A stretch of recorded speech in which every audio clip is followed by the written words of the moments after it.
Dans l'envers du décor, on vous parle d'environnement sans prendre de gants pour faire un tri sélectif bien sûr de nos certitudes et idées reçues. Parce que vous pensez sûrement que la planète va mal et franchement vous avez raison, mais on voudrait vous aider à comprendre d'où viennent vraiment les problèmes et peut-être même les solutions qui vont avec. Moi c'est Grégory Rosière, journaliste scientifique et je n'ai aucune idée de ce dont on va parler aujourd'hui pour la rentrée. Et je suis avec Mathieu Balu, journaliste scientifique qui a sûrement une idée. Eh ben on est bien là.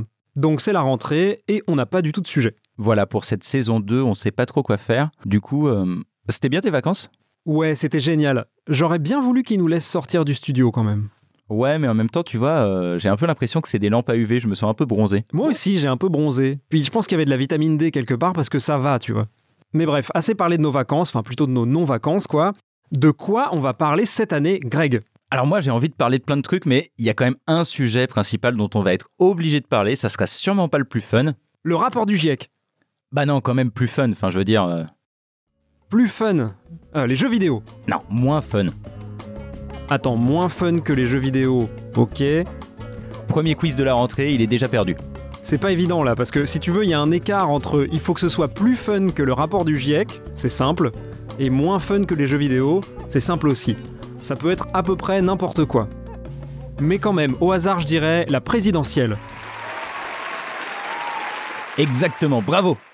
Alors, est-ce qu'à ton avis, l'environnement, ça va être un des grands thèmes de la présidentielle ? Et est-ce que surtout, on va être, nous, obligés d'en parler ? Alors nous, on fait ce qu'on veut déjà, donc ça dépend si on a envie. Après, un grand thème, ouais, je pense, enfin derrière la sécurité, derrière l'immigration, derrière le Covid. Oui, donc ça va pas être un grand thème. Non mais si, quand même. Déjà, le parti écolo, ELV, il va avoir du poids cette année. Et en plus de ça, l'environnement, avec le rapport du GIEC, avec tout ce qu'on a vu cet été, les feux, etc., c'est vraiment au cœur de tous nos sujets. Pour autant, on va pas non plus se transformer en une émission qu'on n'était pas. C'est-à-dire qu'on va pas commencer à commenter l'actualité politique chaude. Et puis surtout, on va pas refaire à chaque fois cet épisode qu'on a déjà fait avec Astrid, la responsable du service politique, qui se demandait est-ce qu'on peut être de droite et écolo ? Face à l'urgence climatique, les associations ont fait à peu près les mêmes reproches à Sarkozy, à Hollande et à Macron. En revanche, c'est pas exclu qu'on fasse revenir des journalistes du service politique pour nous parler un peu de la présidentielle. Exactement. Et puis surtout, on va parler des sujets qui vont être abordés, parfois dans les programmes, parfois dans les débats. Ça, c'est clair. Aussi, à mon avis, ce sera l'occasion de débunker peut-être certaines expressions utilisées, des termes un peu de greenwashing qu'on a déjà vu fleurir en d'autres occasions, mais à la présidentielle, en général, c'est un peu la folie. Là, j'avais repéré 2 ou 3 choses déjà qui m'ont amusé. J'ai entendu cet été le président Macron employer une certaine expression. Réconcilier la croissance et l'écologie de production. L'écologie de production, je sais pas si ça te dit quelque chose, mais moi rien en tout cas. Alors attends, j'essaye de deviner. L'écologie de production.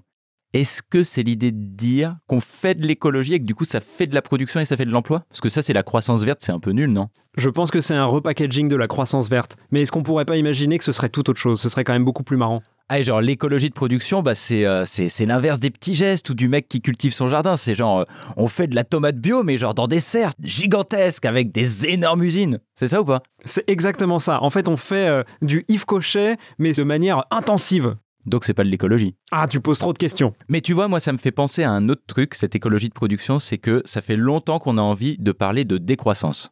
Ça, c'est vrai. On avait prévu de faire un épisode déjà dans la dernière saison, si tu te rappelles, et puis finalement, on n'a pas eu le temps, il y a eu trop de choses à faire. Et en fait, on n'a pas encore fini, on n'a même pas commencé l'épisode, mais je pense que vous serez surpris. La décroissance, c'est pas vraiment ce que vous croyez. Voilà, ça c'est un très bon teasing. Nous-mêmes, on a commencé à pas mal bosser dessus, et certainement, on le fera en première partie de saison. La décroissance, je pense que ça s'annonce assez vite en tout cas. Et on va essayer d'avoir un invité, parce que pour parler de décroissance, autant être nombreux autour du plateau pour avoir encore plus de coût carbone, tu vois.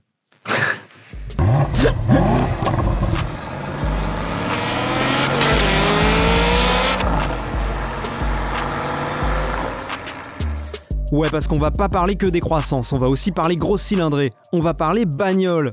N'est-ce pas, Greg ? Ouais, mais ça va pas vous plaire hein, si vous êtes fan des grosses cylindrées. Hein. Enfin, c'est quand même un podcast écolo. Hein. Ah oui, c'est vrai. C'est vrai qu'ici, on est plutôt anti-voiture, en fait. Bah en fait, d'ailleurs, on a jamais fait encore d'épisode sur les transports, et notamment sur la voiture, parce qu'en réalité, c'est un sujet super compliqué.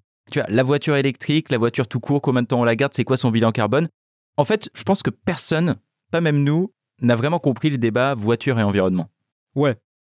En fait, pour vous teaser un peu le truc, l'idée c'est que votre choix de voiture, il n'est pas si important que ça.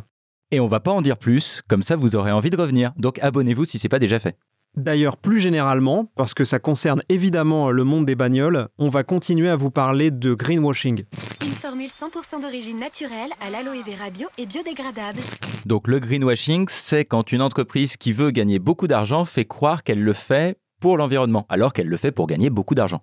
Évidemment, et comme aujourd'hui l'environnement c'est un thème auquel les gens sont très sensibles, bien sûr que ce genre de considération revient souvent dans la com des entreprises. Alors moi, tu vois, en termes de greenwashing, il y a un truc que j'aimerais bien qu'on creuse, c'est, tu sais, cette question des fournisseurs d'énergie verte. Est-ce que toi aussi, tu as déjà eu ça sur ton téléphone ? Alors, j'ai plus de téléphone fixe, mais même sur le portable, des fois, j'ai des appels. Oui, bonjour. Alors, en fait, il faut que vous vous abonniez à notre nouvelle offre d'énergie verte. Oui, j'ai reçu des pubs là-dessus, mais moi, comme je suis juste un consommateur un peu bébête, j'ai regardé les prix et je me suis aperçu que ça valait vraiment pas le coup. Donc, j'ai tout de suite tourné la page, en fait. Bah, en tout cas, moi, ce que je sais, c'est que ça pourrait me tenter, même au même prix, de me dire, bah, au moins, tu vois, c'est de l'énergie verte. C'est un peu bizarre de se dire ça dans un pays qui fonctionne à 80% avec du nucléaire, qui est une énergie plutôt décarbonée. Mais bon, ça, c'est un autre débat, on va pas y revenir. Ouais, non, on va vraiment pas y revenir là. Ah bah si. Mais pas pour parler de la fission nucléaire, mais plutôt de la fusion. Ah oui, la fusion!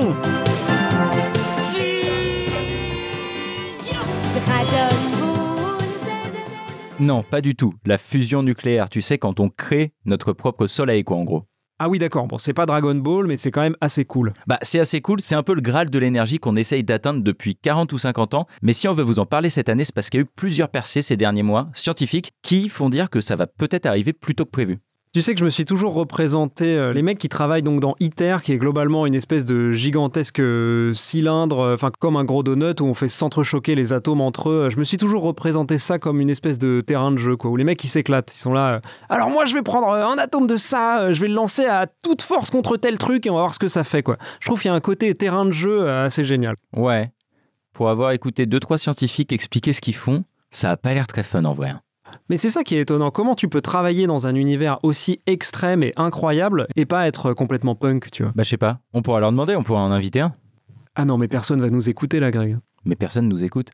Non, mais blague à part, ce serait vraiment bien qu'on ait quelqu'un, effectivement, parce que ces derniers temps, et l'année écoulée en particulier, il y a eu des avancées hyper intéressantes sur le sujet de la fusion. Du coup, bah en fait, si on découvre la fusion, il n'y a plus de problème de climat, plus de problème d'énergie, donc bah, c'est bon, on peut arrêter le podcast. Évidemment, il y a un hic, on vous dit pas lequel, donc on renommera le podcast. Ça s'appellera plus l'envers du décor, ça s'appellera l'envers de la fusion. On vous racontera les trucs qui marchent pas avec la fusion nucléaire, quoi. Eh, ça pourrait être sympa, ça, on change le nom du podcast pour chaque épisode. Du coup, on pourrait faire l'envers du carbon score. Tu vois ce que c'est le carbon score ? Non, mais ça a l'air hyper intéressant. Pourquoi t'es ironique ? C'est super bien le carbon score. En fait, c'est comme le Nutri-Score. Tu connais le Nutri-Score quand même ? Ouais. Ah, super. C'est A, B, C, D, E. C'est hyper intéressant.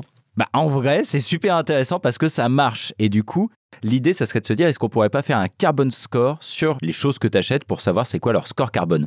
Qu'est-ce que tu ne consommes plus à cause de son Nutri-Score, Greg ? Alors, j'ai changé de pain de mie. Maintenant, je prends du pain complet. Et le pire, c'est que c'est meilleur. Et j'ai arrêté de manger des granolas. T'as changé de pain de mie ? Ça devait être une révolution dans ta cuisine. T'as arrêté de manger des granolas ? Ouais. Ah, ça, c'est vraiment triste. Sauf en vacances, évidemment. J'adore. Les granolas, c'est trop bien. Bah ouais, c'est trop bon. Et pourtant, c'est vraiment pas bon du tout. C'est un Nutri-Score de D ou E, tu vois. S'ils nous sponsorisaient, je serais hyper heureux, moi. Ouais, moi aussi. Mais pour l'instant, ils sont à D ou E. S'ils nous sponsorisent, je veux bien les faire remonter à B. Non, mais d'accord. Donc, imagine qu'il y a un carbon score.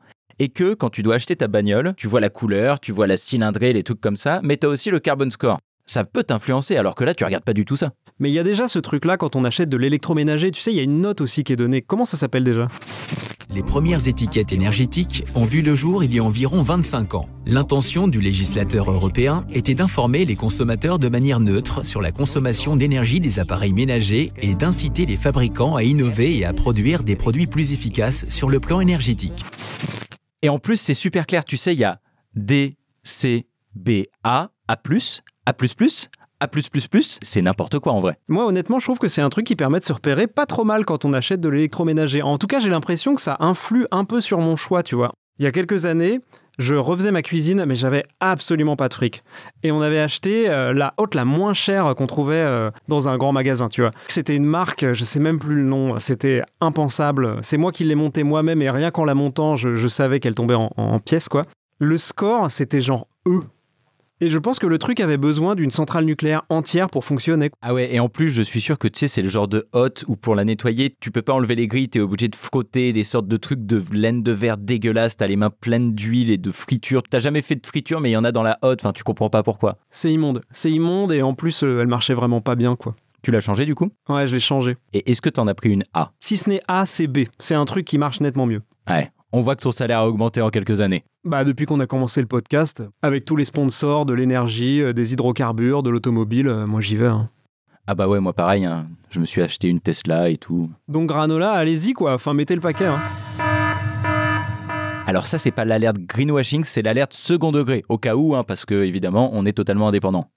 Totalement indépendant de granola. Pour le moment. En parlant d'électroménager, il y a un autre sujet dont on va absolument vous parler. C'est l'obsolescence programmée. Vous connaissez tous ce mot, mais la vraie question c'est, est-ce que ça existe vraiment ? Est-ce qu'il y a un vrai complot derrière ? Est-ce qu'il y a des reptiliens ? Des Illuminati ? La réponse à tout ça est oui, bien entendu. Mais c'est pas du tout ce dont on voulait vous parler au départ. L'obsolescence programmée, c'est une vraie thématique. Moi, je sais que j'ai eu une petite illumination il y a environ une dizaine d'années, quand ma machine à laver était tombée en panne. C'était un vieux truc qui nous avait été laissé par les propriétaires, mais enfin, pas si vieux que ça, elle marchait encore. Le réparateur était venu, il avait tout examiné, et finalement, il avait dû remplacer un panneau électronique, alors que nous, on pensait que la panne était mécanique. Et donc j'ai discuté un peu avec lui, et je lui ai dit, mais comment ça se fait que c'est l'électronique qui tombe en panne, plutôt que la mécanique ? Parce que c'est la mécanique qui me paraît travailler le plus dans une machine à laver, quoi. Il y a le tambour qui tourne, etc. C'est étonnant que ces éléments-là ne flanchent pas, alors que le petit panneau électrique, juste pour choisir son programme, c'est lui qui flanche. Et le réparateur m'a répondu, j'ai trouvé sa phrase parfaite, il m'a dit « Parce que les constructeurs ne peuvent pas contrôler l'usure mécanique ». Ce qui sous-entendait que les constructeurs peuvent très bien contrôler l'usure électronique.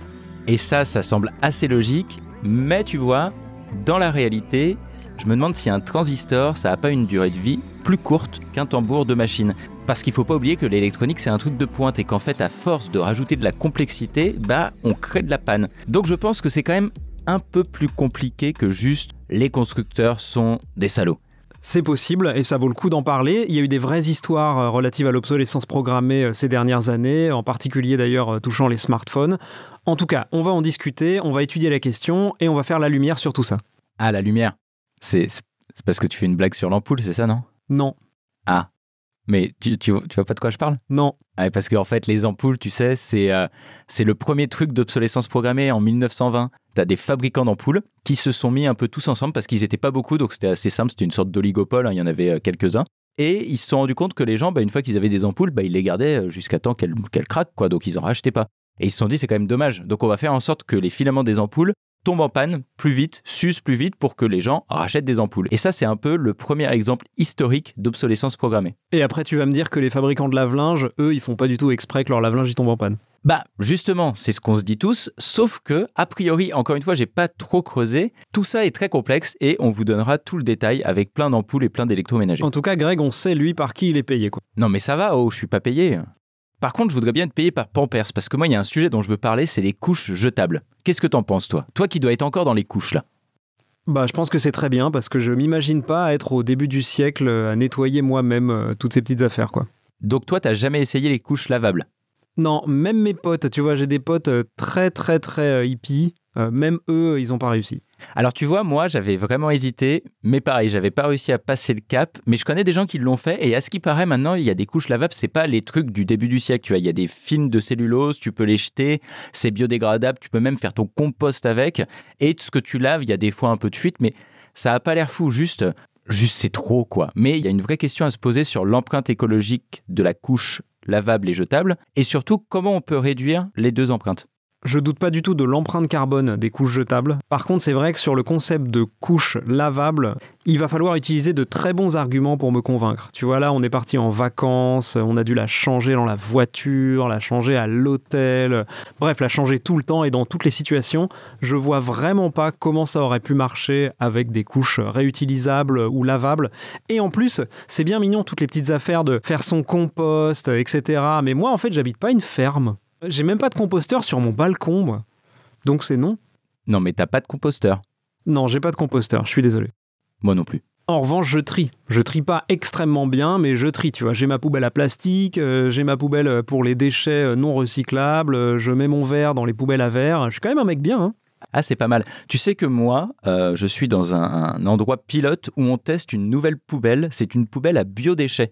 Donc en fait, c'est pas du compost parce que je sais pas si tu as déjà fait du compost. Moi, j'en fais chez mes parents à la campagne et il faut pas tout jeter. Tu vois, t'as pas le droit de jeter les agrumes, t'as pas le droit de jeter je sais plus quoi d'autre. Et du coup, là, en fait, c'est une poubelle à biodéchets, c'est-à-dire que tu mets tout ce qui est biologique. Tu mets tes os de poulet, tu mets tes oranges, tu mets tes trucs pourris, tes épluchures, tout. Tu mets ça dans un sac, dans une poubelle, dans ton immeuble et ensuite, c'est utilisé par la mairie pour... alors, je sais pas comment ils trient, mais en tout cas, c'est réutilisé et c'est pas vraiment du compost, c'est des biodéchets qui sont réutilisés. Donc, c'est vachement pratique. Et du coup, dans ma poubelle, il y a presque plus rien. Tu vois, là, c'est là où je commence à me poser vraiment des questions sur le tri sélectif. C'est justement à partir du moment où on n'a plus rien dans notre poubelle. C'est-à-dire que là, nous, on fait des efforts de tri qui atteignent un niveau de détail assez hallucinant et je me demande si tout ça a un véritable impact sur la planète. Bah, surtout que moi, ce que je me demande, c'est si tu tries pas et que ça va dans la poubelle marron, est-ce que vraiment tout est brûlé ou est-ce qu'il trie après coup ? Est-ce que ça sert vraiment à quelque chose qu'on fait ? Tu vois, ça, je me pose vraiment la question. Voilà, surtout qu'on sait qu'il y a un tri qui effectivement est fait a posteriori de toute façon. Et mine de rien, comme tu dis, on nous demande toujours plus d'efforts. Et là-dessus, j'ai 2 petites anecdotes marrantes pendant mes vacances. Il y a quand même un endroit où je suis allé, où pour mettre ta poubelle dans la benne à ordures, il faut un pass. Et en fait, tu badges et en fonction du nombre de poubelles que tu jettes, ta taxe foncière, elle change. Alors, anecdote pour anecdote, figure-toi qu'en Allemagne, en tout cas là où je vais régulièrement puisque ma femme est allemande, donc c'est dans l'ouest de l'Allemagne, on pèse les poubelles. C'est-à-dire que les poubelles sont équipées d'un système qui permet de peser tes ordures. Donc à l'aune du nombre d'ordures que tu produis, là aussi tu vas être taxé différemment. Et bien ça, tu vois, je trouve ça plutôt malin. Par contre, j'ai vu un autre truc que je trouve pas du tout malin. C'est sur une petite île en dessous de la Bretagne où je suis allé en vacances. Le maire, vu qu'il y avait trop de touristes qui venaient, il a décidé de supprimer toutes les poubelles publiques. Ah, super idée ça! Et du coup, l'idée, c'est que les gens viennent et ramènent leurs déchets sur le continent, tu vois. Ah oui, ça doit super bien marcher, je pense. Bah non. Bah bien sûr que non. Alors je sais pas qui est le maire, et je veux pas faire de dénonciation publique, mais vu comme ça, il lui a manqué un conseiller qui lui a dit, à mon avis, ça, il faut pas le faire. Exactement, parce que là, les gens, du coup, ils ont plus de risques de jeter leurs déchets, leurs plastiques un peu partout. Or, t'es sur une île, donc ça va finir encore une fois dans l'océan, et ça va donc polluer tous nos océans. Bah oui et non. En fait, là aussi c'est un thème sur lequel on va certainement faire un épisode dans les mois qui viennent, mais en vrai, les histoires de pollution marine au plastique, ça vient pas vraiment de nous. Enfin, pas directement de nous. C'est-à-dire que je veux pas déculpabiliser les gens, mais c'est pas exactement le fait que nous, on balance des ordures à la mer, ou on balance notre plastique dans les rivières, même françaises, qui d'ailleurs sont suffisamment polluées, donc faut pas le faire. C'est pas vraiment ça qui fait qu'il y a un continent de plastique dans le Pacifique. En fait, une énorme partie du plastique qu'on va retrouver dans la mer, il vient seulement d'une dizaine de fleuves qui sont sur le continent asiatique. Horrible ce chiffre. 81% des plastiques dans les océans, ils viennent des rivières du continent asiatique. 81%, c'est énorme.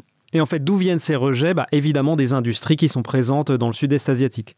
Qui produisent pour nous. Voilà, donc on va pas non plus complètement se déculpabiliser, quoi. Exactement, parce que certes, le problème, c'est pas le plastique qu'on rejette pour les océans, c'est celui qui est rejeté en amont, mais en fait, s'il est produit, c'est parce qu'on l'utilise. Donc, ce qu'il faut surtout, c'est ne pas en consommer du plastique.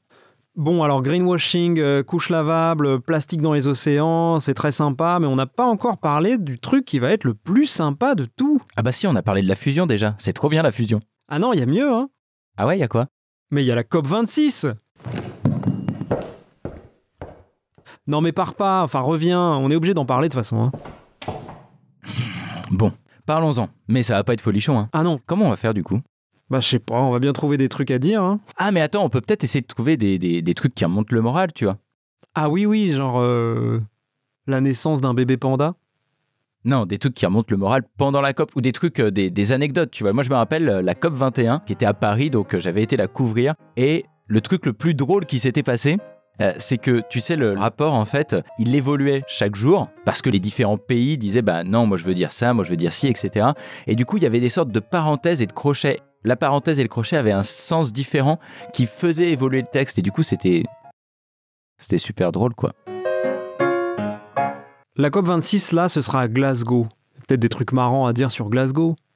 Glasgow, ouais, ça m'inspire pas trop. Tu vois, ça aurait été plus simple si ça avait été, je sais pas, genre à Tchernobyl, tu vois. Là, j'aurais trouvé plein de blagues. T'imagines comme ils auraient bien marqué le coup, n'empêche. tellement c'est la mouise, on organise ça à Tchernobyl. Et ce serait sous-titré genre Vision de l'avenir ou un truc comme ça.